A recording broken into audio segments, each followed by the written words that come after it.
వీడి పార్టీకే అండి వెళ్ళింది మేమైతే అనుకో ఏది వీడి పార్టీ అంటున్నారా వీడి బర్త్‌డే పార్టీకే అండి. వాళ్ళ ఫ్రెండ్స్‌తో పాటు మమ్మల్ని గూడా పిలిచేసారు. మేము గూడా వెళ్ళిపోయాం. వీడు అందరి ఫంక్షన్‌లోకి పోయి తెగ మెక్కేస్తా ఉంటాడంట. ఒక రుణం నేనెందుకు ఉంచుకోవాలని జెప్పేసి అందరికి బదులైతే తీర్చేసుకున్నాడు. వాడు పార్టీ ఇచ్చేసి వాడి బర్త్‌డే పార్టీకి. మేమందరం కూడా డిఆర్ జైలు మండికైతే వెళ్ళిపోయామండి. అందరికి గూడా ఆర్డర్ జెప్పేసాడు. ఎవరి ఇష్ట ప్రకారం వాళ్ళు చెప్పుకున్నారు. వచ్చేసినాయనమాట. బటన్ నాన్ పడక అయితే మనకు లబ్బర్‌లాగా సాగిపోతున్నాయండి. స్టార్టర్స్ పర్వాలేదండి. మండి బిర్యానీ అయితే మనకు చాలా చాలా బాగుందని ప్రతి ఒక్కరు కూడా చెప్పారు.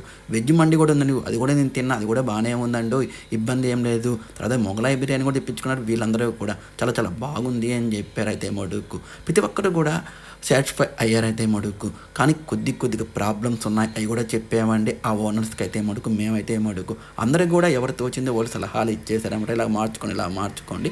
ఇలాగ ఉండాలి అని చెప్పి. అయితే ఫుల్‌గా మెక్కేసి ఫుల్ ఎంజాయ్ చేస్తున్నారు వీళ్ళ ఫ్రెండ్స్ అయితే మటుకు. మా విద్యాగాడైతే మటుకు ఎంత బిల్ అవుతాదో, ఏమవుతాదో, ఎట్ట కట్టాలబ్బా అని అనుకుంటూ ఉన్నాడు. వాడి బర్త్‌డే పార్టీలో అయితే మటుకు. అందరూ కూడా తెగ ఆనందంలో ఉన్నారు వాడి బర్త్‌డే పార్టీలు. ఆనందం లేకపోతే ఎట్టుంటదండి. బర్త్‌డే పార్టీని ఒక రేంజ్‌లో చేసాడు మా విద్యాగాడైతే మటుకు.